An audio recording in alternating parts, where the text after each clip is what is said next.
The sun hung like a dying ember over Millbrook, casting long shadows across the parched earth that hadn't seen proper rain in 3 months. Red dust swirled through the air with every gust of wind, settling on everything like a shroud.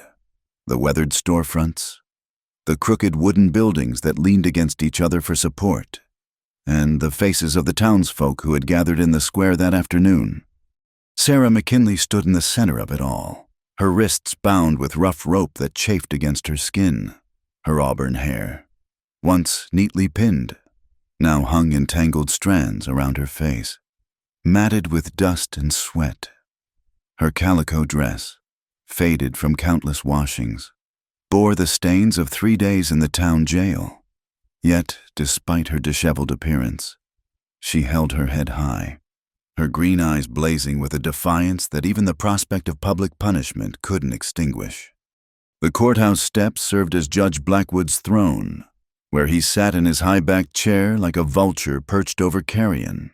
His black robe seemed to absorb what little light remained of the day, and his thin lips curled into what might have been mistaken for a smile if one didn't look too closely at his cold, gray eyes. He was a man who had grown fat on the misery of others, his pockets lined with bribes from the Donovan Mining Company that owned most of the land around Millbrook. "Sarah McKinley!" His voice rang out across the square, silencing the murmurs of the crowd. "You stand convicted of theft, $47 stolen from Morrison's General Store." He paused, savoring the moment like a fine whiskey. "The penalty for theft in my jurisdiction is public whipping. 20 lashes. A ripple went through the crowd. Some nodded in grim satisfaction. These were the shopkeepers and mine foremen who believed in harsh justice for those who couldn't pay their debts. Others shifted uncomfortably, knowing the truth that Judge Blackwood chose to ignore. Among them stood Martha Henderson, who ran the boarding house where Sarah and her sister lived. She twisted her handkerchief between her weathered fingers, remembering the desperate look in Sarah's eyes when she'd come begging for credit to buy medicine. "Your Honor," Sarah's voice cut through the heavy air, steady despite the tremor in her hands. "I've already confessed to taking the money, but I stand by my reason. My sister Mary was burning with fever, coughing up blood. Doc Hammond wouldn't even look at her without payment up front. What was I supposed to do? Let her die?" Judge Blackwood's expression didn't change. "The law makes no exceptions for sob stories, Miss McKinley. Perhaps this will teach others that crime doesn't pay, regardless of the circumstances." Sarah's jaw tightened. She knew arguing was pointless. Everyone in Millbrook knew that Judge Blackwood's justice had a price, and the Donovan Mining Company paid it well, the same company that paid its workers barely enough to survive. That charged them twice the fair price at the company's store. That looked the other way when cave-ins claimed lives because safety measures cut into profits. Deputy Collins, a young man who still had enough conscience to look uncomfortable with his duties, stepped forward with the whipping post, a thick wooden pole scarred from previous use. They didn't use it often. Usually, the threat alone was enough to keep the populace in line. But Judge Blackwood liked to make examples, especially of those who might inspire others to step out of line. As they led Sarah to the post, she caught sight of familiar faces in the crowd. There was Tom Martinez, whose son had died in the mines last winter, his face a mask of helpless rage. Elizabeth Shaw stood with her 3 children, all of them thin as scarecrows despite her husband working 12-hour shifts underground, and old Samuel Cooper, who'd lost his small ranch to the mining company through a combination of legal trickery and intimidation. The deputy sheriff, a man named Watson, with arms like tree trunks and a face that might have been carved from granite, stepped forward with the whip. It was a cruel thing, leather braided tight, designed to inflict maximum pain without killing, at least not quickly. Sarah's hands were secured to the post above her head. She could hear her heart pounding in her ears, feel the rough wood against her cheek, but she wouldn't give them the satisfaction of seeing her break. She thought of Mary, just 14 years old, finally breathing easier thanks to the medicine that 47 stolen dollars had bought. It was worth it. It had to be. 20 lashes. Judge Blackwood announced again, as if anyone might have forgotten, "Let this be a lesson to all who would break the law in my town." The crowd pressed closer, a mix of morbid fascination and genuine sympathy, creating a strange tension in the air. Some of the women had the tears in their eyes, remembering their own struggles, their own sick children, their own impossible choices.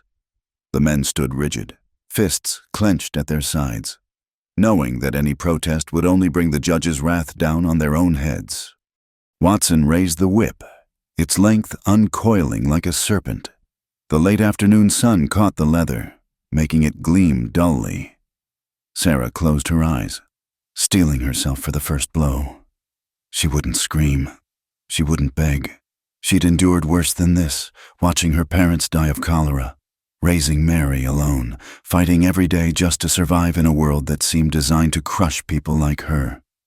The whip sang through the air, a sound that made several in the crowd flinch, but the blow never landed. Sarah's eyes snapped open at the sound of commotion behind her. A man had stepped out from the crowd, placing himself between her and the whip. The leather struck his shoulder instead, tearing through his shirt and drawing a line of crimson across his back. He didn't even flinch. The stranger was tall, broad-shouldered, with the kind of presence that made the air around him seem to vibrate with contained power. His face was hidden beneath the brim of a weather-beaten hat, but Sarah could see a strong jaw covered in several days' worth of stubble. He wore the clothes of a cowboy-worn leather chaps, boots that had seen 1,000 miles of trail, a gun belt that sat low on his hips with the easy confidence of someone who knew how to use it. "That's enough," he said, and though he didn't raise his voice, it carried across the square like thunder. Deputy Watson stood frozen, whip still in hand, blood dripping from its tip. Judge Blackwood half rose from his chair, his face flushing purple with rage. "Who dares interrupt the administration of justice?" the judge sputtered. The stranger turned slowly, lifting his head so the fading light revealed his face. He had the weathered features of a man who'd spent years under the harsh sun, with lines around gray eyes that spoke of both laughter and sorrow. There was something dangerous about him, something that made even the toughest men in the crowd take an involuntary step back. "Justice!" The stranger's voice held a note of dark amusement. "Is that what you call this, whipping a woman for trying to save her sister's life?" The square had gone deathly quiet. Even the ever-present wind seemed to hold its breath. Sarah stared at the stranger's back, where blood was already soaking through his torn shirt. Who was this man? And why was he risking himself for her? The stranger stood perfectly still, blood seeping through his shirt where the whip had struck. Yet his posture remained as solid as the mountains that ringed the valley. Deputy Watson looked from the stranger to Judge Blackwood, uncertainty flickering across his granite features. The whip hung limp in his hand, its leather tip stained crimson. "I asked you a question." Judge Blackwood's voice cracked like a gunshot across the square. "Who are you to interfere with the law?" The stranger reached into his vest pocket with deliberate slowness, causing several men to tense, hands drifting toward their sidearms. But instead of a weapon, he pulled out a leather purse, heavy with coins. The metallic clink as he hefted it seemed unnaturally loud in the silence. "Jake Morrison," he said, tipping his hat slightly. "And I'm here to pay the lady's debt. $47. You said—" He tossed the purse to Deputy Collins, who caught it reflexively. "There's 50. Keep the change for your trouble." Sarah watched this unfold with a mixture of shock and confusion. The name Morrison rang familiar. The general store where she'd taken the money bore that name. But old Henry Morrison had died last winter, and his nephew from back east had inherited the business. Could this be? Judge Blackwood's eyes narrowed to slits. "The debt is paid with punishment, not coin. The law states—" "The law states that restitution can be made in place of corporal punishment," Jake interrupted, his voice carrying an edge of authority that made the judge's mouth snap shut. "Colorado Territorial Code, Section 12. I should know. I helped to write it." A murmur rippled through the crowd. Sarah noticed how Jake stood, weight evenly distributed, hand never far from the Colt .45 on his hip. This wasn't just some drifter playing hero. There was something official about him, something that made even Judge Blackwood proceed with caution. "Even if that's true," the judge said, recovering some of his bluster, "the sentence has been pronounced. 20 lashes for theft. Justice must be seen to be done." Jake's lips curved in what might generously be called a smile. "Then justice has been done. I took 1 lash. That ought to satisfy your bloodthirst." He turned to Watson. "Unless you'd like to continue, though I should warn you, I don't take kindly to being struck twice." Watson, for all his size and strength, took a step back. There was something in Jake's gray eyes, storm-colored and dangerous, that suggested following through would be a serious mistake. The deputy looked to Judge Blackwood for guidance, but found none forthcoming. "This is highly irregular," Blackwood protested, but his voice had lost its earlier conviction. "You can't just—" "Can't I?" Jake's hand moved to his vest again, and this time he produced something that made the judge's face go pale. A badge caught the dying light, its surface bearing the eagle of federal authority. "Jake Morrison, Territorial Marshal. Like I said, justice is served." The crowd erupted. Voices rose in excited chatter, people pushing forward to get a better look. A federal marshal in Millbrook. This changed everything. Sarah felt Deputy Collins working at her bonds, his fingers fumbling with the knots. "My apologies, miss," Collins muttered as he freed her wrists. "Just following orders. You understand?" Sarah rubbed her wrists, still trying to process what was happening. She looked up at Jake Morrison, this stranger who'd taken a lash meant for her, who'd revealed himself as a federal lawman. His shirt was soaked with blood now, but he showed no sign of pain or discomfort. "Marshal Morrison." Judge Blackwood had found his voice again, though it quavered slightly. "You should have announced yourself properly. This misunderstanding could have been avoided." "Misunderstanding." Jake turned slowly, and Sarah saw several men in the crowd straighten as his gaze swept over them. "Is that what we're calling it when a judge takes bribes from mining companies to persecute the poor?" The accusation hung in the air like dynamite with a lit fuse. Blackwood's face cycled through several colors before settling on an unhealthy purple. "How dare you?" "Oh, I dare." Jake reached into his coat and produced a folded paper.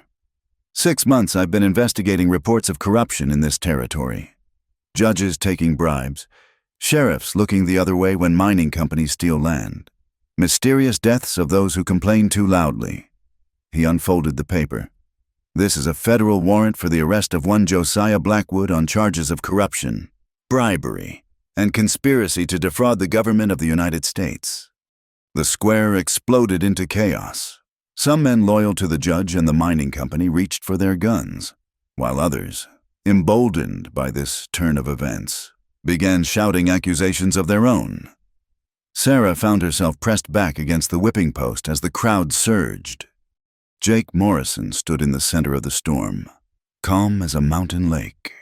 When several armed men stepped forward, he simply rested his hand on his pistol. "Gentlemen," he said conversationally, "I'd think very carefully about your next move. There are a dozen federal deputies stationed around this square, and they have orders to shoot anyone who interferes with a federal arrest." Sarah scanned the crowd and spotted them now, men she dismissed as drifters or cowboys, positioned strategically around the square.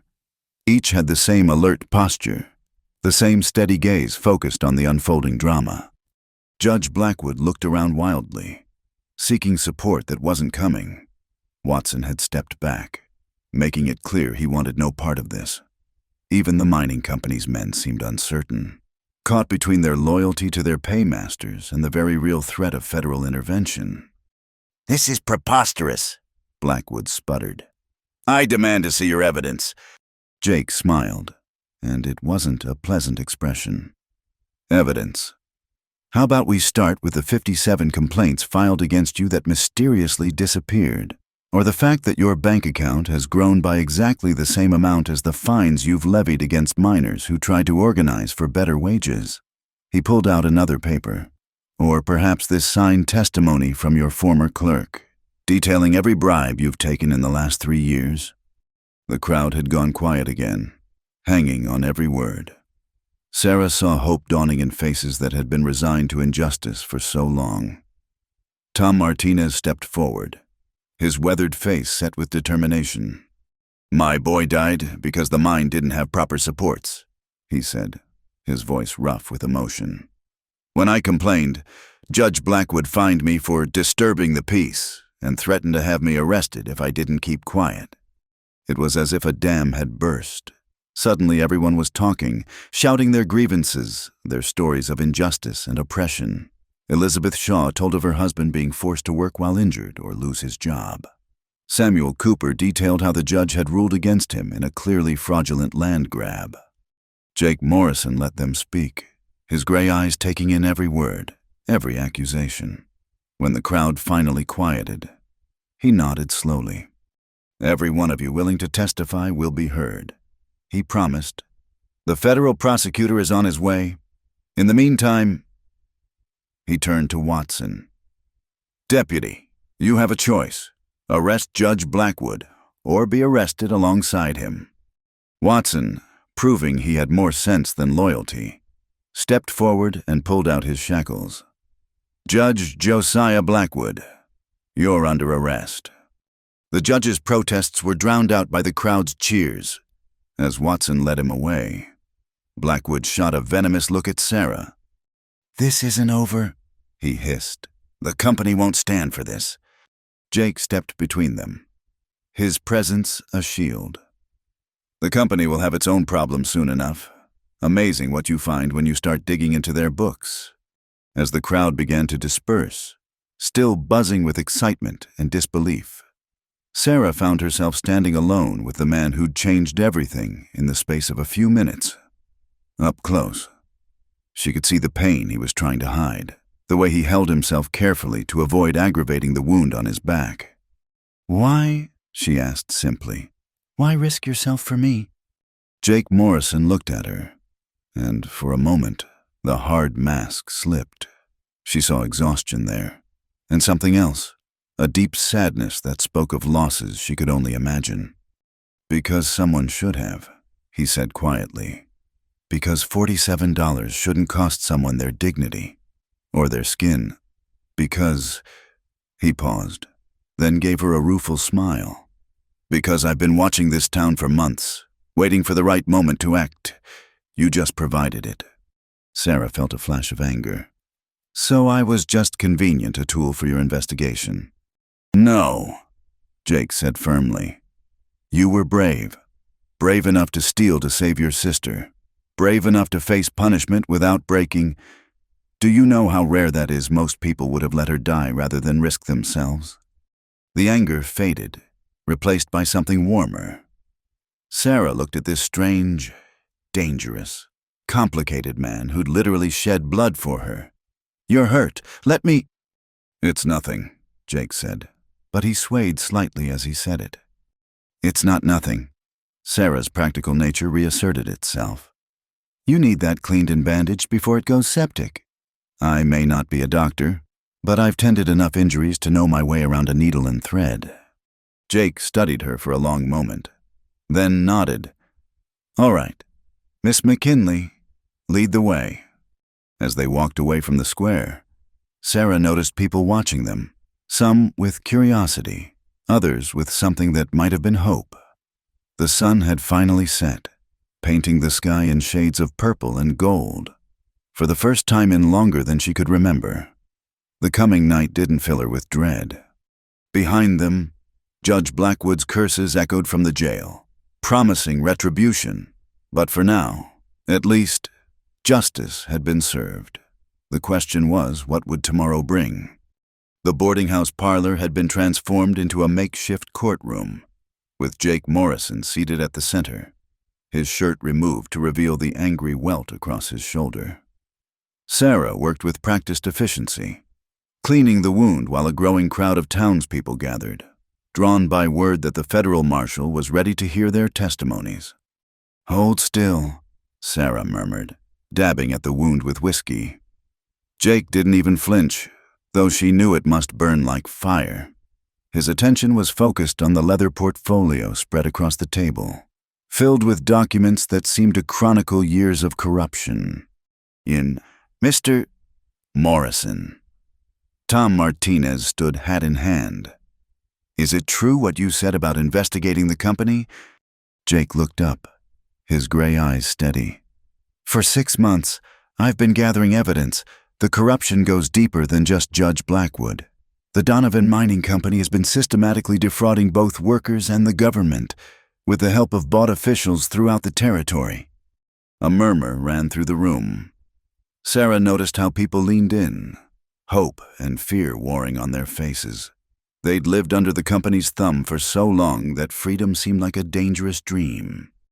"But why hide your identity?" Elizabeth Shaw asked, clutching her shawl. "Why not announce yourself from the start?" Jake accepted the bandage Sarah wrapped around his torso with a grateful nod. "Because corruption is like a disease. Show your hand too early and it goes underground, hides where you can't root it out. I needed to see how deep it went, who was involved, who could be trusted." He pulled out his federal papers again, spreading them on the table.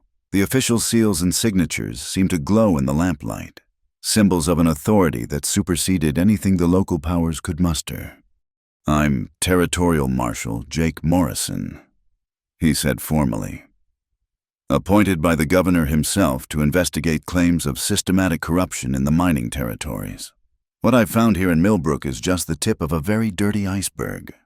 Old Samuel Cooper pushed forward, his weathered face creased with years of hardship. "They took my ranch, said I hadn't paid taxes, but I had the receipts.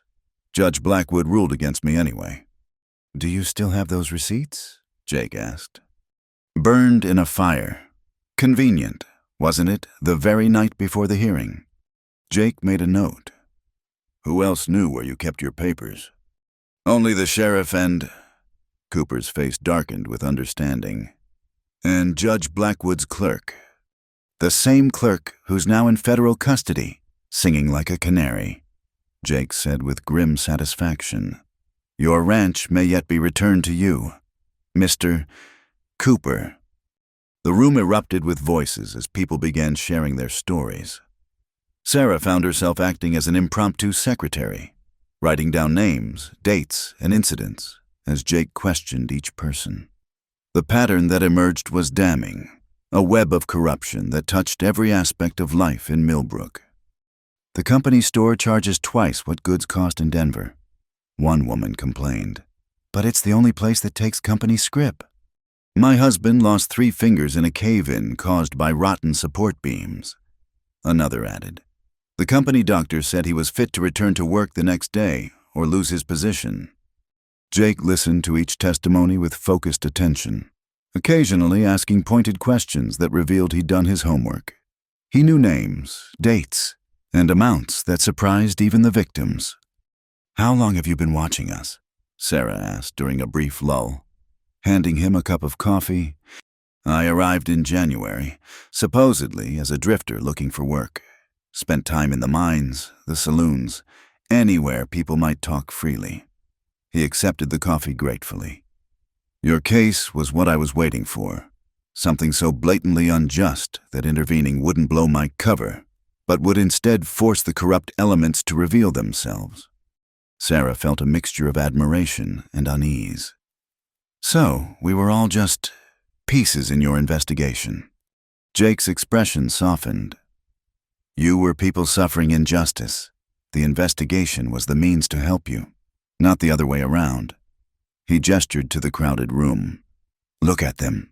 For the first time in years, they have hope. That's worth a few months of deception. Don't you think—" Before Sarah could respond, Deputy Collins burst through the door, his young face flushed with urgency. "Marshal Morrison, we've got trouble. Words reach the mining company. Marcus Donnelly's gathering his men." The room fell silent. Marcus Donnelly was the Donovan Mining Company's enforcer, a man who had earned his reputation with fists and firearms. If he was mobilizing, blood would flow. Jake stood smoothly, his injury seemingly forgotten. "How many?" "Maybe 20, all armed. They're talking about breaking the judge out, saying federal authority don't mean nothing out here." "Is that so?" Jake's smile was sharp as a blade. He turned to address the room.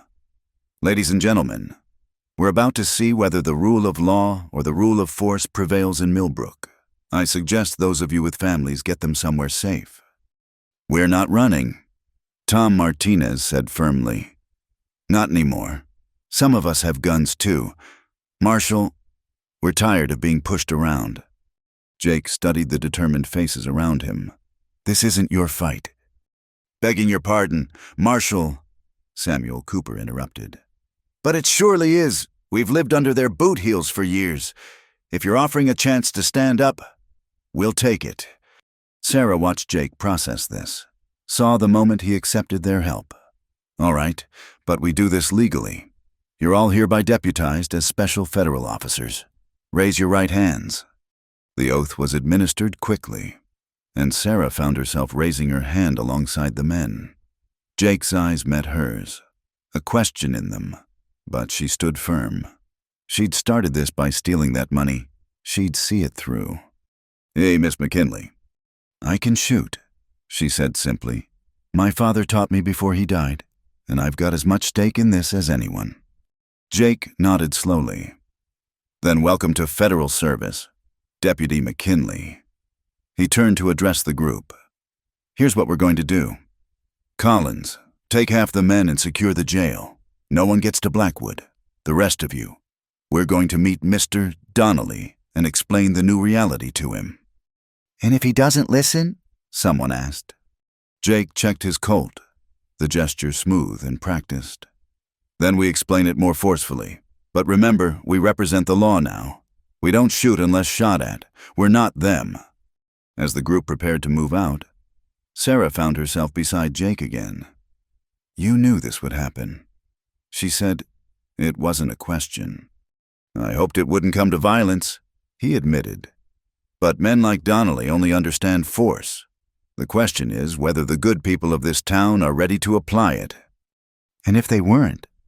Jake's expression was grim. "Then my dozen deputies and I would have had a very long night. But sometimes, Miss McKinley, you have to have faith in people. Push them hard enough, and they'll push back." Outside, the night had grown cold. Stars scattered across the black sky like diamond dust. The town seemed to hold its breath, waiting. In the distance, Sarah could hear horses and rough voices. Donnelly and his men were coming. "Whatever happens," Jake said quietly, "stay close to me." Sarah gripped the rifle someone had handed her, its weight both foreign and familiar. "I can take care of myself, Marshal." "I don't doubt it, but Donnelly's men won't hesitate to shoot a woman if it serves their purpose. And He paused, then continued more softly. "I've seen enough good people die for bad reasons." There was a story there. Sarah knew, but this wasn't the time to ask. Instead, she simply nodded. "Then we'd better make sure we're the ones left standing." Jake smiled, a real smile this time that transformed his weathered features. "Miss McKinley, I'm beginning to think you're the bravest person in this town." "Just desperate. Marshal, there's a difference." "Not in my experience," Jake replied. "Desperate people do desperate things. Brave people do what's right despite the cost. You did both." The sound of approaching horses grew louder. Jake stepped into the street, his badge catching the light from the saloon windows. Behind him, the deputized townspeople spread out, a ragtag army of miners, shopkeepers, and ordinary folks who'd finally had enough.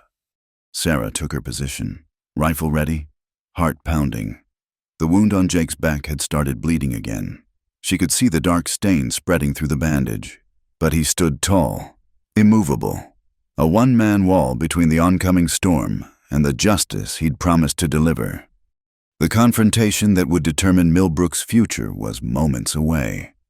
Sarah said a quiet prayer for Mary, safe in their room, then focused on the street ahead. Whatever came next, the town would never be the same. The question was whether they'd live to see the dawn of that new day.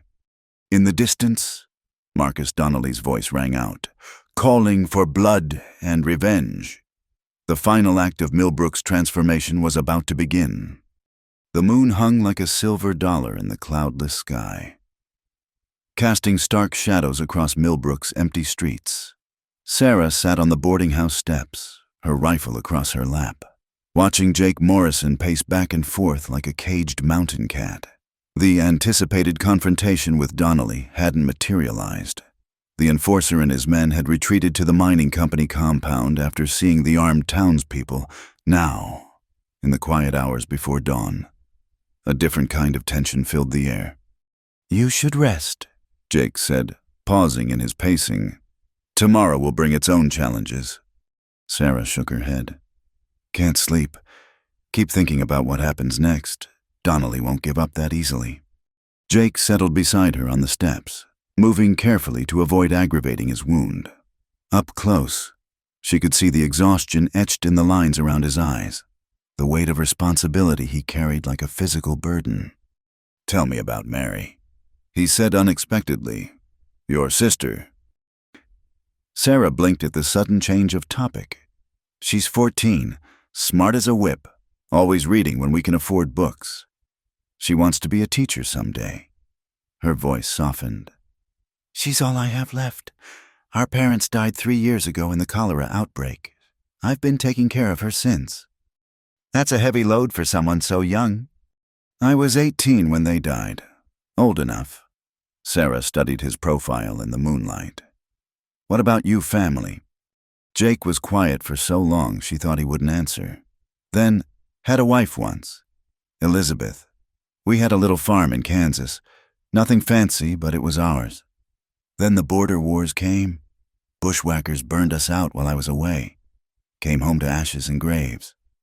The pain in his voice was carefully controlled but unmistakable. Sarah felt her heart constrict. "I'm sorry." "It was 10 years ago. Long time to carry ghosts." He picked up a small stone, rolling it between his fingers. "Joined the marshals after that. Figured if I couldn't save my own family, maybe I could help save others. Been riding from town to town ever since, cleaning up messes, trying to make things right." "Is that what Millbrook is to you, another mess to clean up?" Jake turned to look at her, and in the moonlight, his gray eyes seemed almost silver. "It was. Until today." He paused, seeming to wrestle with something. "You reminded me why this work matters. Not the investigation, not bringing down corrupt officials, but protecting people who deserve protecting.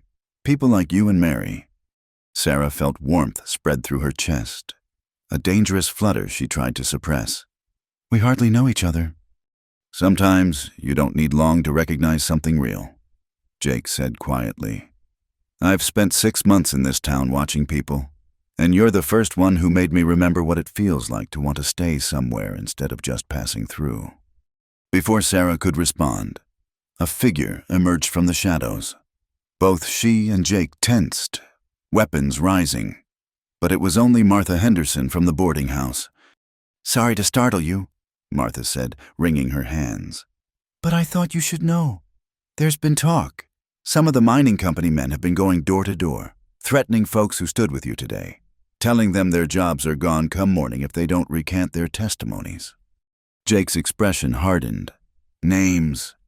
"The Schaefer family, the Youngs, and old Ben Wilson for certain.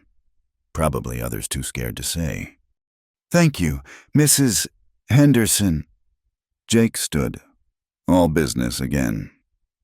"Sarah, I need you to—" "I'm coming with you," she interrupted. "It could be dangerous if Donnelly's men are making threats. Then people need to see we're not backing down. They stood up today because we showed them it was possible.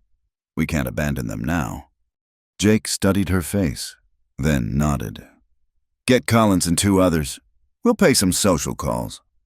The next hour was spent moving through Millbrook's darkened streets, knocking on doors, reassuring frightened families. At each house, Jake was patient but firm, explaining that federal protection meant something, that the mining company's days of ruling through fear were numbered. At Ben Wilson's small cottage, they found the old miner sitting at his kitchen table, a shotgun across his knees and a determined set to his jaw. "They came by an hour ago," Ben said, without preamble. "3 of them. Said I'd be sorry for standing against the company. Said my sons would never work another mine in the territory." "What did you tell them?" Jake asked. Ben grinned, showing gaps where teeth used to be. "Told them to get off my property before I ventilated their hides. Federal deputy. I am now. That means something." Sarah felt a surge of admiration for the old man. This was what Jake had been talking about. People finding their courage, pushing back against years of oppression. "It means something," Jake confirmed. "And come morning, it'll mean even more. The federal prosecutor arrives on tomorrow's stage. Once he's here, we can start formal proceedings. The company won't dare move against witnesses with him in town." "And until then?" Ben asked. "Until then, we watch each other's backs." They made several more stops, each one reinforcing the message: hold firm. Justice was coming. By the time they returned to the boarding house, the eastern sky was beginning to lighten with the first hints of dawn. "You should sleep for a few hours," Jake said, but he made no move to leave Sarah's side. "So should you." She studied his face, seeing new lines of strain. "When's the last time you had a real night's rest? Not just a few hours in a saloon or a bedroll on the ground." Jake's smile was rueful. "Longer than I care to remember. The work doesn't exactly keep regular hours. And after this, when Millbrook is sorted out, where will you go?" He was quiet for a moment. "Wherever I'm needed next, I suppose.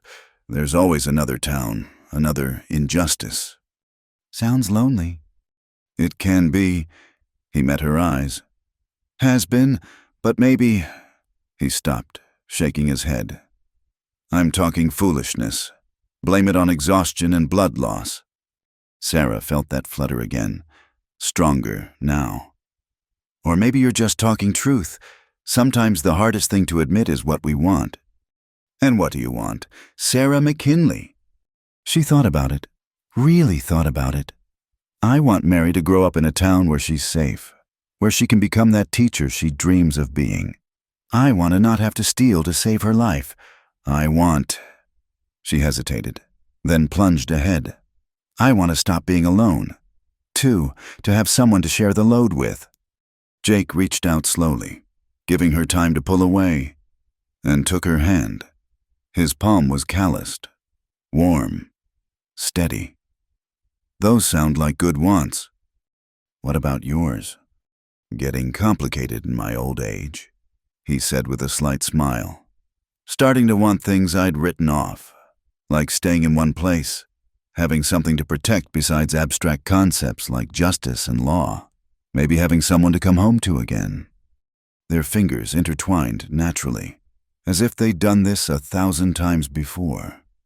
Sarah felt something shift inside her, a wall she'd built around her heart beginning to crumble. "Jake?" "I know," he said softly. "Too fast. Too much happening. But when you've been in as many fights as I have, you learn to recognize the moments that matter. This feels like one of them." A door creaked open behind them, and Mary appeared, wrapped in a shawl, her young face worried. "Sarah, I heard voices. Is everything all right?" Sarah squeezed Jake's hand once before letting go and rising to embrace her sister. "Everything's fine. Sweetheart, better than fine. Mary, this is Marshall Morrison. He's the one who stopped them from hurting you," Mary finished, her eyes wide as she took in Jake. "Martha told me." She stepped forward with the fearlessness of youth. "Thank you, sir, for saving her. Sarah's all I have." Jake stood and gave a formal bow that would have seemed ridiculous from anyone else, but somehow suited him. "Miss Mary, your sister tells me you want to be a teacher. This territory needs good teachers. I hope you'll pursue that dream." Mary beamed. "I will. Sarah always says education is the one thing no one can take from you." "Smart woman, your sister." Jake's eyes found Sarah's over Mary's head. "You should both try to rest. Tomorrow, today, rather, will bring new challenges." As he turned to go, Sarah called out impulsively, "Jake!" He paused, looking back. "After this is over, will you stay even for a little while?" His smile was answer enough. "I think I might. Miss McKinley, this town seems like it might need a permanent federal presence for a while. Make sure the new order takes root properly." After he left, Mary tugged Sarah inside, peppered her with questions she only half answered. But as Sarah finally lay down in her narrow bed, listening to her sister's peaceful breathing, she found herself thinking not of the dangers ahead, but of gray eyes and gentle hands, of the possibility that maybe, just maybe, she wouldn't have to carry her burdens alone anymore. Outside, the sun crept over the mountains, painting Millbrook in shades of gold and possibility. The day of reckoning was at hand, and Sarah found herself looking forward to it. Whatever came next, she wouldn't face it alone. The morning sun had barely cleared the mountains when the thunder of hooves shattered Millbrook's fragile peace.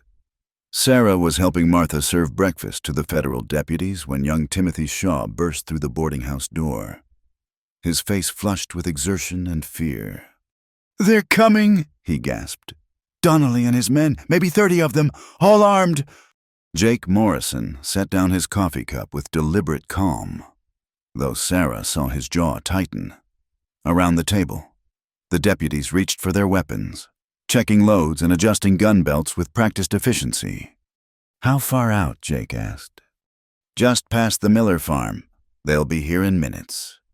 Jake stood, his movements economical despite the wound that must still pain him. "Positions, gentlemen, just as we discussed." He turned to Sarah. "Get Mary and the other women to the church. Stone walls, good sight lines from the bell tower." "I'm staying," Sarah said firmly. "I'm a deputy too, remember?" "Sarah." "We don't have time to argue," she interrupted, checking her rifle. "Mary's already at the church with the school children. I'm needed here." Their eyes met, a silent battle of wills that Jake conceded with a slight nod. "Then stay close. This won't be like last night. Donnelly's coming for blood." Outside, the street was already filling with townspeople. Word had spread like wildfire, and the citizens of Millbrook were choosing sides. Many hurried to safety, but a surprising number took positions alongside the federal men, carrying whatever weapons they could find. Hunting rifles, old pistols, even pickaxes and shovels. "Would you look at that?" Deputy Collins murmured. 6 months ago, these folks would have hidden under their beds. 6 months ago, they didn't have hope," Jake replied. He positioned himself in the center of the street, badge glinting in the morning sun, Sarah at his right shoulder, Collins at his left. Behind them, the ragtag army of Millbrook spread out in a rough line. The sound of approaching horses grew louder, accompanied by rough voices and the metallic jingle of spurs and weapons. Then they appeared, cresting the small rise at the town's entrance like a dark wave. Marcus Donnelly at their head, his scarred face set in a savage grin. The mining company's enforcer was a big man, built like a prizefighter gone to seed, with small, mean eyes that glittered with anticipation of violence. He reined in his horse just out of comfortable rifle range, his men spreading out behind him in a practiced formation that spoke of military experience. Well, Donnelly called out, his voice carrying clearly in the still morning air. "The federal law dog and his pack of mongrels. Heard you arrested Judge Blackwood on some trumped-up charges? On federal warrants for corruption, bribery, and conspiracy," Jake replied, his voice steady as iron. "And you're next. Donnelly, I have warrants for you and half your men. Murder, extortion, assault. Quite a list you've compiled." Donnelly laughed, an ugly sound. "Pieces of paper don't mean much out here, Marshal. What matters is who's got more guns and the will to use them." "Then you've already lost," Jake said. "Look around you. This isn't just about badges and warrants anymore. It's about a town that's tired of living under your boot." Sarah watched Donnelly's eyes scan their forces, saw the moment of surprise when he realized how many townspeople stood against him. The enforcer had expected to face a dozen federal men, not half the town. "Those people work for the company," Donnelly snarled. "They'll starve without their jobs." "Maybe we're tired of living in fear," Ben Wilson called out, the same words he'd used days before, now ringing with conviction. "Maybe starving free is better than living as slaves." A murmur of agreement ran through the crowd. Sarah felt the mood shift, courage spreading like flame through dry kindling. Donnelly's face darkened. "Last chance, Marshal. Take your men and ride out. Leave Blackwood and go. The company owns this territory. And that isn't changing because some bureaucrat in Washington decided to stick his nose where it doesn't belong. The only ones leaving are you and your men." Jake replied, "In chains or over your saddles, your choice." "You sanctimonious son of a—" Donnelly's hand moved toward his gun, and time seemed to slow. Sarah saw it happening as if in a dream. Donnelly's hand dropping to his holster. Jake's almost lazy shift of stance, the sun glinting off metal as weapons cleared leather. She raised her rifle, sighting down the barrel as her father had taught her years ago, breathing steady despite the hammering of her heart. "Nobody move!" The shout came from behind Donnelly's group. Everyone froze as another group of riders appeared, but these wore the uniforms of the Territorial Cavalry, with Lieutenant James Crawford at their head. "Lieutenant," Jake acknowledged without lowering his weapon, "your timing is impeccable." Crawford, a young officer with serious eyes and an air of competent authority, surveyed the scene. "Marshal Morrison, we received your telegram about potential unrest. Seems you understated the situation." Donnelly's confidence visibly wavered. Federal marshals were one thing, but cavalry meant the full weight of the government had arrived in Millbrook. His men shifted uneasily, no longer sure of their numerical advantage. "This is a legal matter." Donnelly tried. "The mining company has rights." "The mining company's rights end where federal law begins."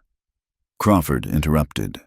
"And from what I've been briefed, those rights have been severely abused. Stand down, sir, or face the consequences."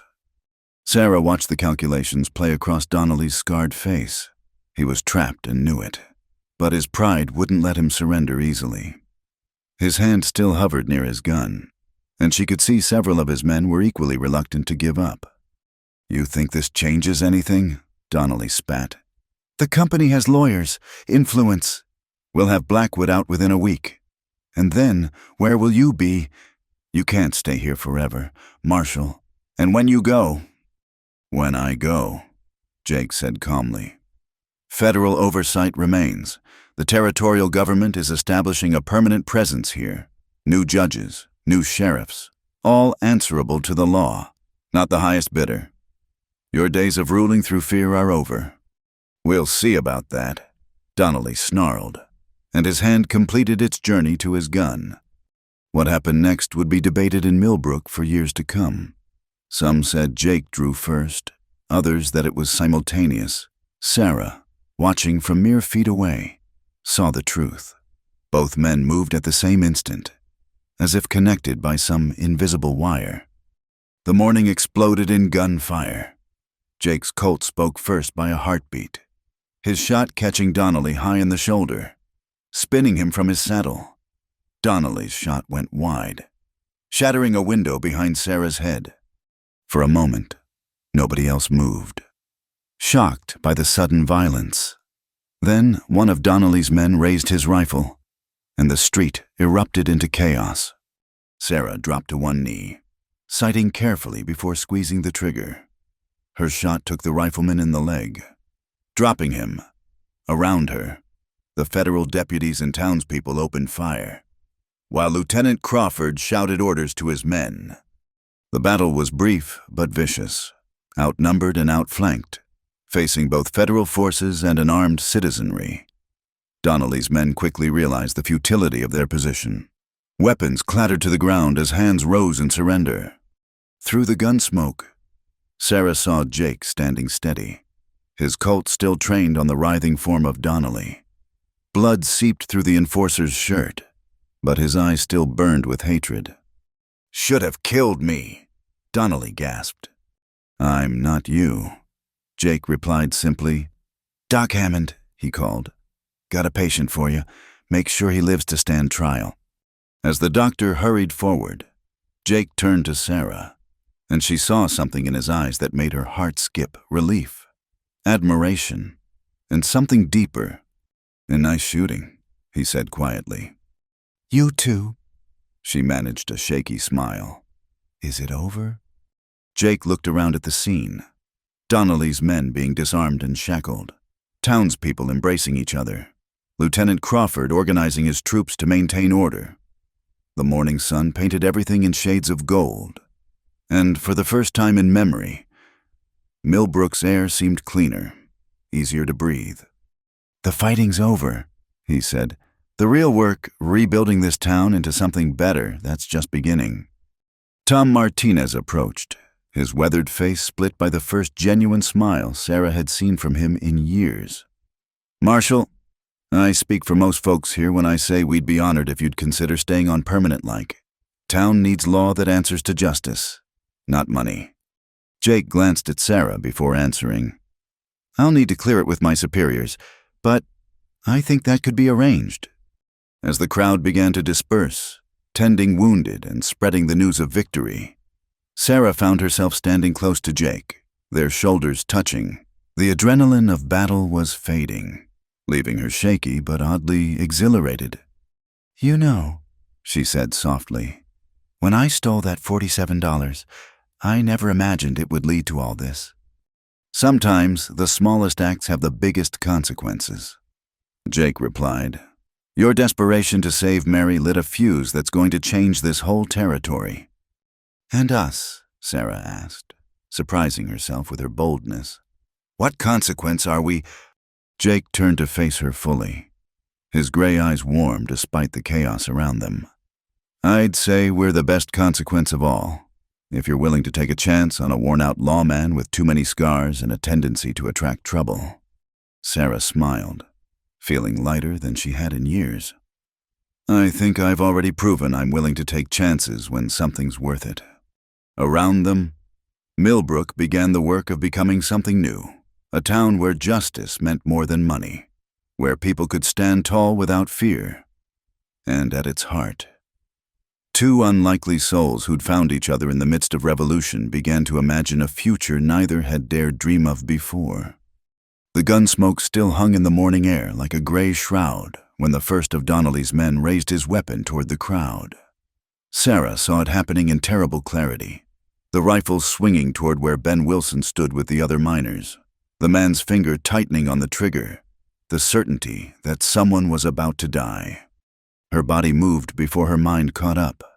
The rifle in her hands came up smooth and steady, just as her father had taught her all those years ago on their little homestead. "Breathe out slow. Squeeze, don't pull. Let the shot surprise you." His voice echoed in her memory. The Winchester bucked against her shoulder, and Donnelly's man spun and fell, his shot going wild into the sky. That single exchange shattered the frozen moment. The street erupted into chaos as gunfire exploded from both sides. Sarah dropped behind a water trough, splinters flying as bullets struck the wood. Her heart hammered against her ribs, but her hands remained steady as she worked the rifle's lever, chambering another round. Jake Morrison moved like a force of nature through the battle, his Colt speaking with deadly precision. She watched him fell two men who tried to flank Deputy Collins, then pivot to face another threat without missing a beat. There was something almost dance-like in his movements, a deadly ballet born of years surviving by the gun. "The alley," Collins shouted. "They're trying to circle around and—" Sarah swung her rifle toward the narrow passage between the mercantile and the bank. Sure enough, 3 of Donnelly's men were creeping forward, using the shadows for cover. She fired twice, driving them back, buying time for Tom Martinez and several miners to shift position and cut off the flanking attempt. The battle raged for what felt like hours, but could only have been minutes. Lieutenant Crawford's cavalry had dismounted and taken positions along the rooftops, their disciplined fire creating a deadly crossfire that trapped Donnelly's forces in the street. The townspeople, emboldened by their federal support and their own desperate courage, fought with the fury of people who had nothing left to lose. Sarah saw Elizabeth Shaw wielding a shotgun from her doorway, protecting her children huddled behind her. Old Samuel Cooper had found a vantage point behind an overturned wagon, his ancient buffalo rifle booming like thunder. Even Doc Hammond had emerged from his office with a pistol, though he kept muttering about Hippocratic oath be damned between shots. A rider broke from Donnelly's group, spurring hard for the edge of town, without thinking. Sarah tracked him with her rifle, leading him like her father had taught her to lead running deer.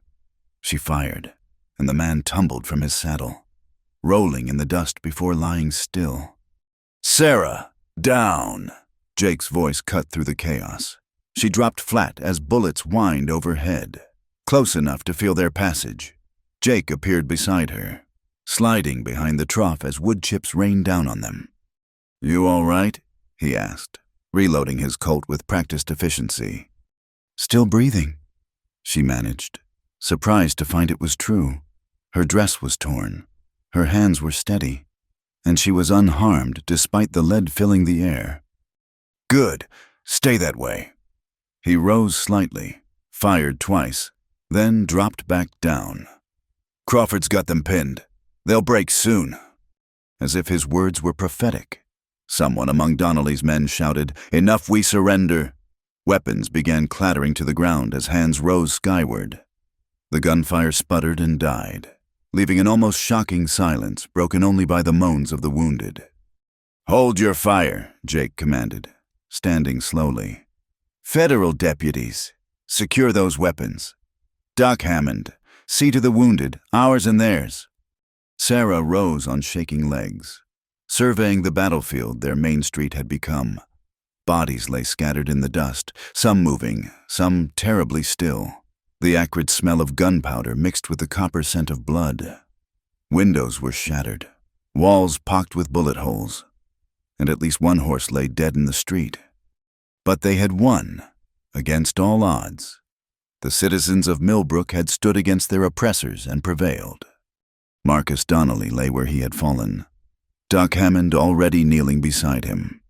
The enforcer's face was pale beneath his tan, his breathing labored, but his eyes still burned with hatred as Jake approached. "Should have killed you all," Donnelly gasped. "But you didn't," Jake replied calmly. "And now you'll face justice. Real justice, not the bought and paid for variety you're used to." Lieutenant Crawford appeared, his uniform dusty, but his bearing still military crisp. "Marshal Morrison, my men have the prisoners secured. What are your orders?" "Get the wounded to Doc Hammond's office. The rest go to the jail. We'll need to clear out the drunks to make room." Jake surveyed the scene grimly. "And send a telegram to the territorial capital. Tell them we need that federal prosecutor here yesterday." As Crawford moved to carry out the orders, Jake turned to address the townspeople who were emerging from cover. "You all fought bravely today, but the fight's not over. The mining company will send lawyers now instead of gunmen. We need to stand together, testify to what we've endured, make sure justice is truly served." "We'll stand," Ben Wilson declared, and heads nodded throughout the crowd. "We've come this far. We'll see it through." Sarah felt a hand on her arm and turned to find Mary rushing toward her, tears streaming down her young face. "Sarah, I heard the shooting from the church. I was so scared." She embraced her sister, feeling the delayed reaction of what had just happened hit her. She had fought in a gunfight, had shot men, had nearly been shot herself. The rifle slipped from her numb fingers as she held Mary tight. "It's all right," she murmured. "It's over now. We're safe." "Is it true?" Mary asked, pulling back to look at her. "What people are saying, that the federal government is taking over, that things will be different." Sarah looked over Mary's head to where Jake was organizing the aftermath, his natural authority bringing order from chaos. Their eyes met across the distance, and he gave her a slight nod that said more than words could express. "Yes," she told her sister. "Things will be different now." The rest of the morning passed in a blur of activity. The wounded were tended. Miraculously, only 3 men had died, all from Donnelly's gang. The prisoners were secured. Statements were taken, and gradually the evidence of battle was cleared away, though the scars would remain for years to come. Sarah found herself in Doc Hammond's office, helping to bandage the wounded. Her hands, so steady during the fight, trembled slightly as she wrapped clean linen around a miner's grazed arm. "You did good out there," the miner, Joseph Clark, said quietly. "Saw you drop that fellow trying to flank us. Probably saved my life." She managed a weak smile. "Just did what needed doing." "That's what courage is, miss. Doing what needs doing when you're scared out of your wits." As she moved on to the next patient, Sarah caught sight of Jake through the window. He was speaking with Lieutenant Crawford and several territorial officials who had arrived on a special train. His shirt was torn and blood-stained, his face haggard with exhaustion, but he stood straight and spoke with quiet authority. This was his world, she realized. Violence and law, justice and retribution. The thin line between civilization and chaos. Could she really be part of that world? Did she want to be? As if sensing her gaze, Jake looked up and their eyes met through the glass. The hardness in his face softened, and she saw again the man who had sat with her in the moonlight, who had spoken of ghosts and loneliness and the possibility of something better. Yes, she decided, if it meant standing beside him, fighting for what was right, building something good from the ashes of corruption, yes, she could be part of that world. Doc Hammond appeared at her elbow, his usually stern face showing something like approval. "You've got steady hands. Miss McKinley, ever think about learning proper nursing? Town's going to need it, especially if we're truly going to change." Sarah paused, considering. "I might like that. Learning to heal instead of—" She gestured vaguely toward the street where the battle had raged. "Both have their place," the doctor said pragmatically. "Sometimes you need to fight the disease before you can start the healing. Today we cut out a cancer. Tomorrow we start rebuilding healthy tissue." Outside, the sun climbed toward its zenith, burning away the last of the gun smoke. Millbrook had survived its trial by fire. Now came the harder task, becoming the town it had always had the potential to be, free from the shadow of corruption and fear. Sarah rolled up her sleeves and got back to work. There would be time later to process what had happened, to plan for the future, to explore the feelings growing between her and Jake Morrison. For now, there were wounds to tend and a community to heal. The gunfight was over. The real battle for Millbrook's soul was just beginning. But for the first time in memory, it was a battle the good people of the town believed they could win.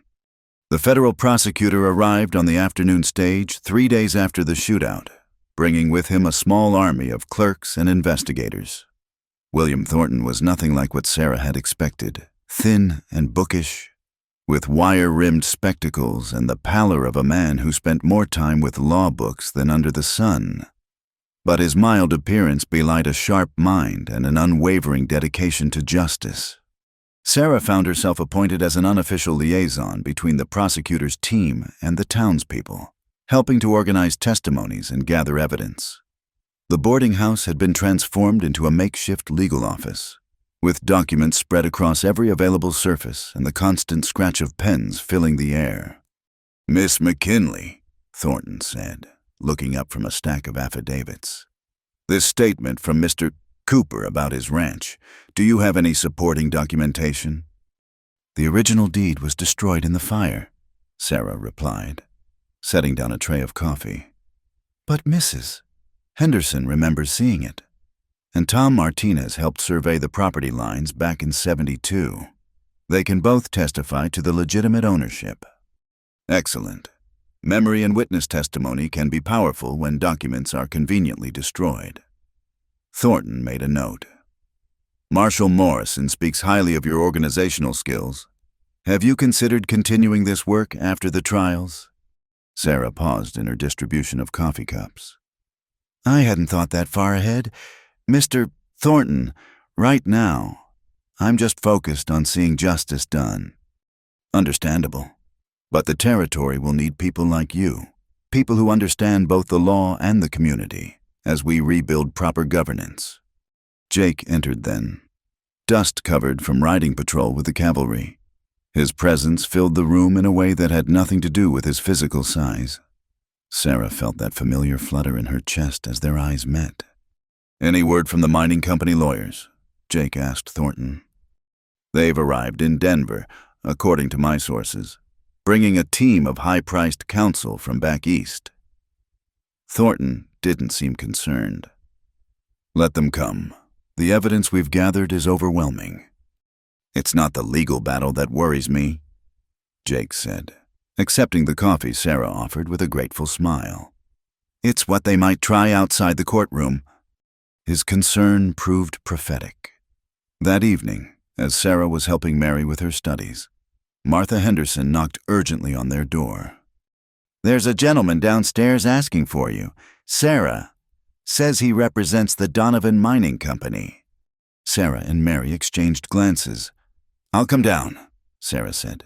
Then to Mary, stay here. Lock the door behind me. The man waiting in the parlor was everything Marcus Donnelly hadn't been. Smooth, polished, wearing a suit that probably cost more than most Millbrook residents saw in a year. He rose as she entered, all practiced charm and gleaming smile. Miss McKinley, allow me to introduce myself. Harrison Blackstone, attorney for Donovan Mining. I wonder if we might have a private word. Anything you have to say can be said right here. Sarah replied, noting that Jake had somehow materialized in the doorway behind her, silent as a shadow. Blackstone's smile didn't waver, though his eyes flicked nervously to Jake. Very well. I'm here to make you an offer, Miss McKinley. My clients recognize that. Mistakes were made in Millbrook's governance. They're prepared to make amends. He reached into his jacket and produced an envelope, thick with bills. $5,000, enough to take your sister somewhere safe. Give her the education she deserves. All we ask in return is that you reconsider your testimony. Perhaps your memory of events isn't as clear as you initially thought. Sarah stared at the money more than she'd see in a lifetime of honest work. Enough to solve every problem, fulfill every dream for Mary's future. For a moment, just a moment, she wavered. Then she thought of Ben Wilson's weathered face, of Elizabeth Shaw's children, of all the people who had suffered under the company's boot heel. She thought of Jake, standing behind her, trusting her to do what was right. Mr. Blackstone, she said quietly, if your clients have $5,000 to throw around, perhaps they should consider paying their workers a living wage instead of trying to buy silence. The lawyer's smile finally faltered. You're making a mistake, Miss McKinley. The company has resources you can't imagine.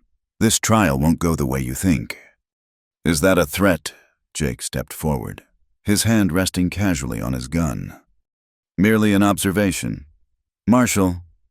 Blackstone retrieved his envelope. The offer stands. Should Miss McKinley come to her senses. Good evening. After he left, Sarah sank into a chair, shaking slightly. $5,000. Jake, do you know what I could do with that money? Jake knelt beside her chair, taking her hands in his. I know exactly what you could do. And I know exactly why you won't, because you're not for sale.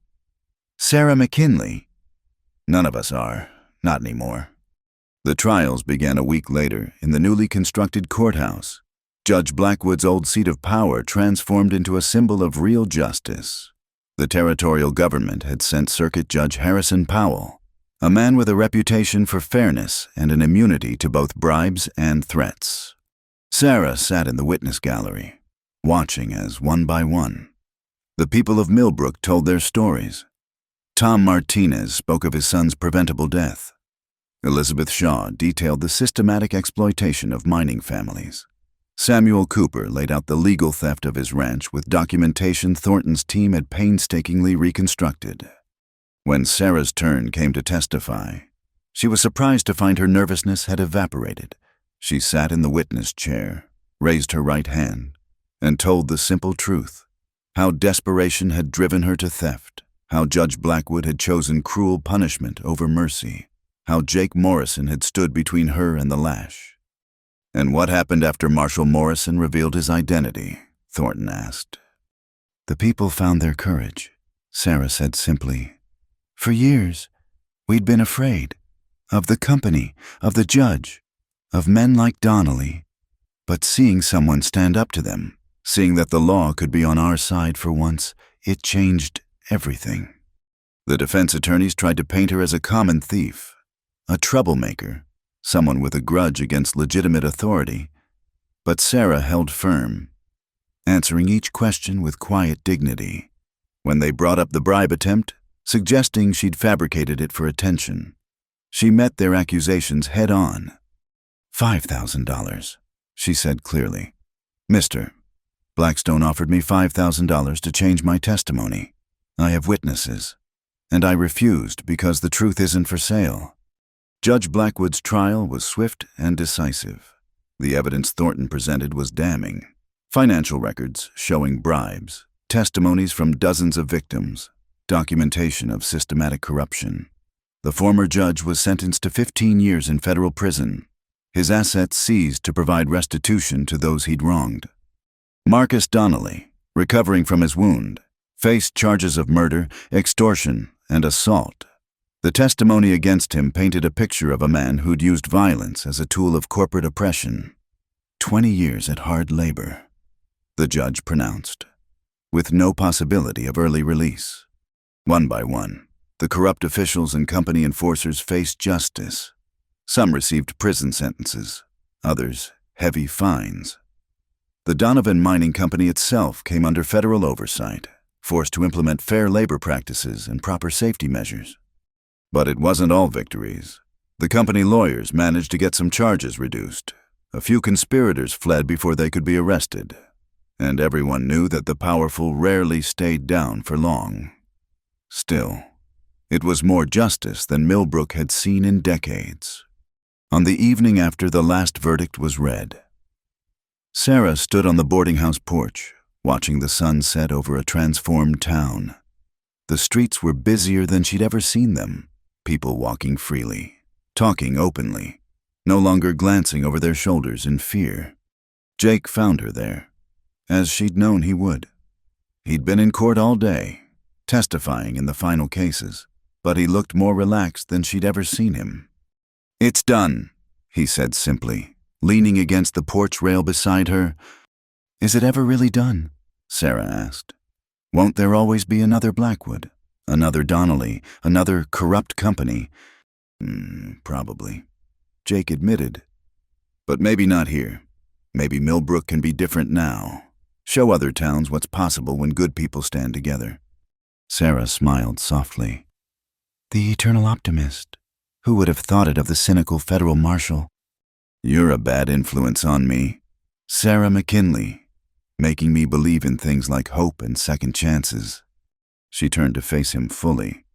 "Speaking of second chances, have you heard back from your superiors about staying?" Jake's smile widened. "Got the telegram this afternoon. They're establishing a permanent federal office here. Want me to head it up? Make sure the new system takes root properly." He paused, suddenly seeming uncertain. "If I have a good reason to stay, that is..." Sarah's heart hammered, but she kept her voice steady. "I think you might have a reason or two. Just one or two." "Well," she said, pretending to consider, "there's ensuring justice stays in Millbrook, helping rebuild the community. Oh, And there might be a certain woman who's grown rather fond of you, despite your dangerous profession and tendency to attract gunfights. Jake reached out, gently tucking a strand of hair behind her ear. And is this woman planning to stay in Millbrook? I heard Doc Hammond wants to train her as a nurse. Heard the new school board wants to hire her sister as an assistant teacher. She might be persuaded to stay, Sarah said softly, if she had a good reason. I love you, Sarah McKinley, Jake said simply. Is that a good enough reason? Instead of answering with words, Sarah kissed him. There on the porch with half of Millbrook probably watching from behind their curtains. Let them watch, she thought. Let them see that from the ashes of fear and corruption, something beautiful could grow. When they finally parted, both breathless, the stars were beginning to appear in the darkening sky. Somewhere in town, someone was playing a fiddle, the cheerful tune carrying on the evening breeze. For the first time, Sarah could remember. It sounded like Millbrook was truly alive. So what happens now? She asked, still in the circle of Jake's arms. Now, Jake smiled. Now we build something worth keeping, together. And in that moment, with justice served and love declared, with her sister safe and her town free, Sarah McKinley knew that sometimes the most desperate acts could lead to the most beautiful destinations. The girl who'd stolen $47 to save a life had helped save an entire town, and in the process, she'd found something worth more than all the money in the world, a future filled with hope, purpose, and love. 6 months had passed since the trials ended, and Millbrook bore little resemblance to the downtrodden mining town it had once been. The summer sun shone on freshly painted storefronts, new construction rising where old fears had crumbled. Sarah stood on the steps of the new courthouse, now a symbol of justice rather than oppression, smoothing the blue cotton dress she'd sewn specifically for this day. Stop fussing, Mary said, adjusting the white ribbons in her sister's carefully pinned hair. You look beautiful. I'm not fussing, Sarah protested, though her hands betrayed her by checking the dress's buttons once more. I just want everything to be perfect. It will be. Mary, now 15 and growing more confident each day in her role as assistant teacher, gave her sister a knowing smile. Marshall Morrison won't care if your hair has a strand out of place. That man would marry you in a flour sack if need be. Sarah laughed, the sound carrying across the busy street where townspeople were gathering. It was true. Jake had proposed 3 months ago, right after the federal government officially commended Millbrook as a model of reform for other territorial towns. He'd gotten down on one knee in Doc Hammond's office, where Sarah was finishing her nursing training, and asked her to be his wife with such earnest simplicity that she'd said yes before he even finished the question. There's my beautiful bride, a familiar voice said, and Sarah turned to find Jake climbing the courthouse steps.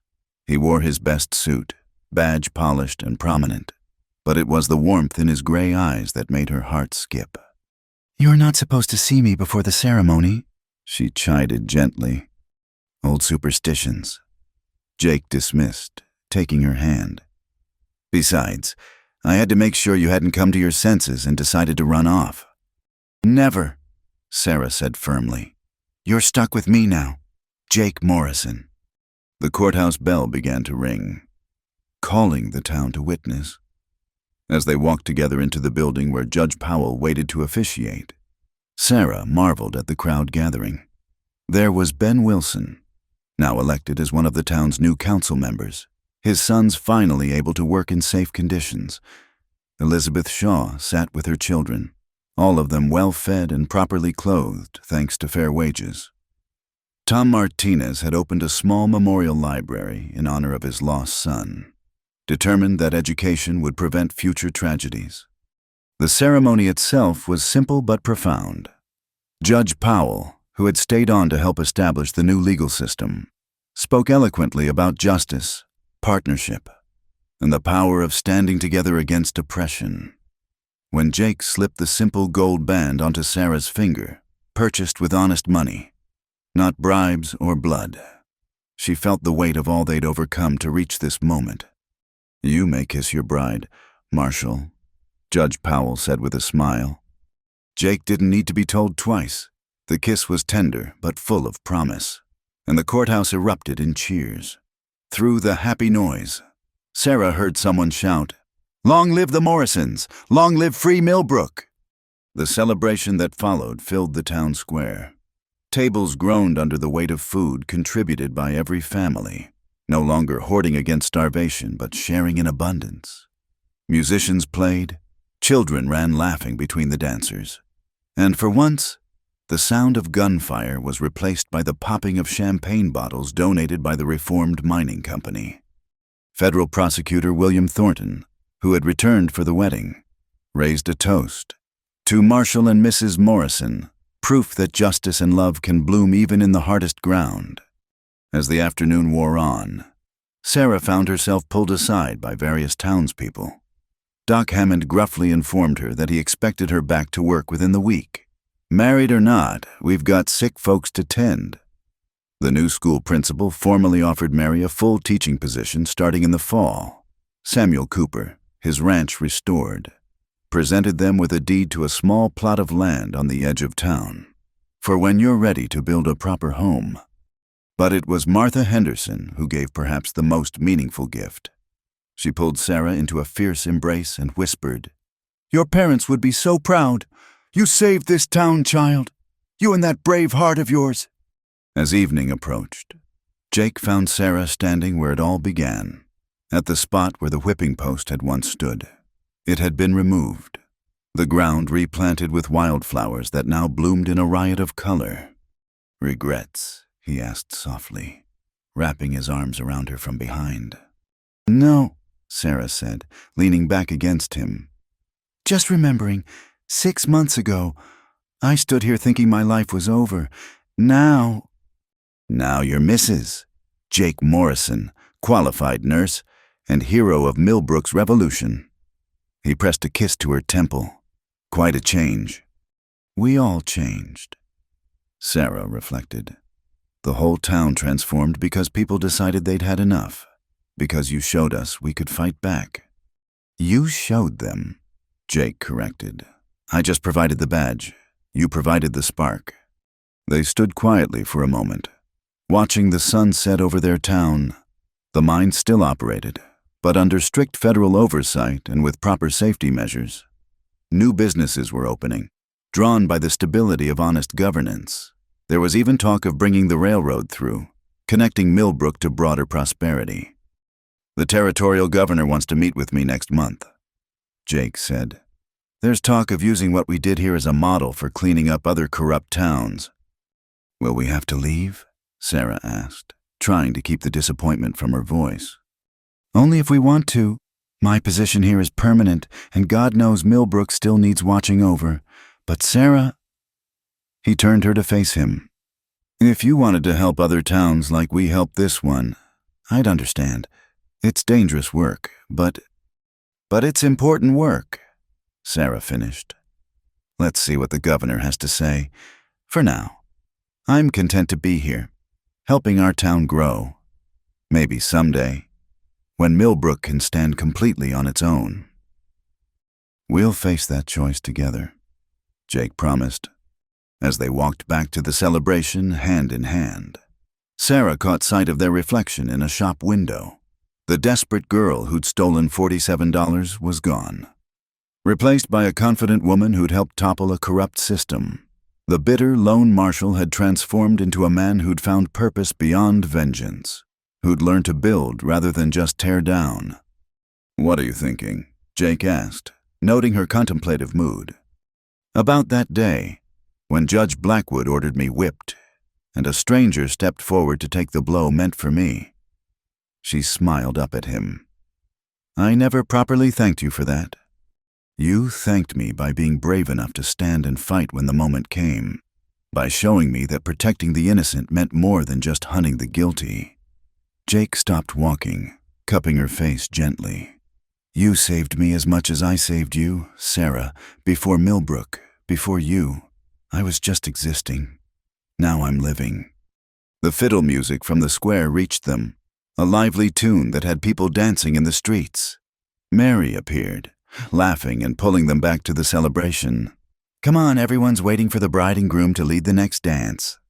As they whirled through the steps, surrounded by friends and neighbors who'd become family through shared struggle, Sarah felt a deep contentment settle in her bones.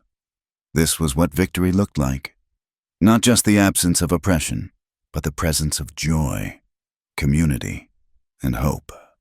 Later that night, as the celebration finally wound down and she and Jake retired to their room at the boarding house until their new home was built, Sarah took a moment to stand at the window. Millbrook slept peacefully under the stars. No longer a town crushed under the boot of tyranny, but a place where justice had taken root. "No regrets?" Jake asked again, coming to stand beside her. "None," Sarah said firmly. "We did something good here. Jake, something that matters." "We did," he agreed. "And tomorrow? Tomorrow we keep building. We tend the sick, teach the children, uphold the law. We show other towns that change is possible. We live our lives as proof that sometimes fighting back is the only way forward." Jake pulled her close, and Sarah relaxed into his embrace. From desperate theft to federal justice, from a public whipping to a public wedding, from fear to freedom, their journey had been improbable but necessary, and it was far from over. But for tonight, in their transformed town under the vast western sky, they were simply Jake and Sarah Morrison, living proof that love and justice could triumph over corruption and cruelty. The $47 that started it all had been repaid 1,000 times over, not in money, but in lives saved, futures secured, and a community reborn. And that, Sarah thought as sleep finally claimed her, was worth more than all the gold in the mining company's vaults. They had fought for their town and won. Now came the harder task, keeping what they'd gained and spreading that victory to others who still lived in fear. But that was tomorrow's challenge. Tonight, Millbrook was free, and so were they. Thank you so much for listening to this Wild West love story. I hope Sarah and Jake's journey from injustice to triumph touched your heart as much as it did mine. Where are you listening to this story from? Please leave a comment below and let me know. I'd love to connect with listeners from all around the world. Don't forget to subscribe to the From Wild West channel for more tales of courage, romance, and adventure from the American frontier. Share your thoughts about Sarah and Jake's story in the comments. What part moved you the most? I can't wait to hear from you.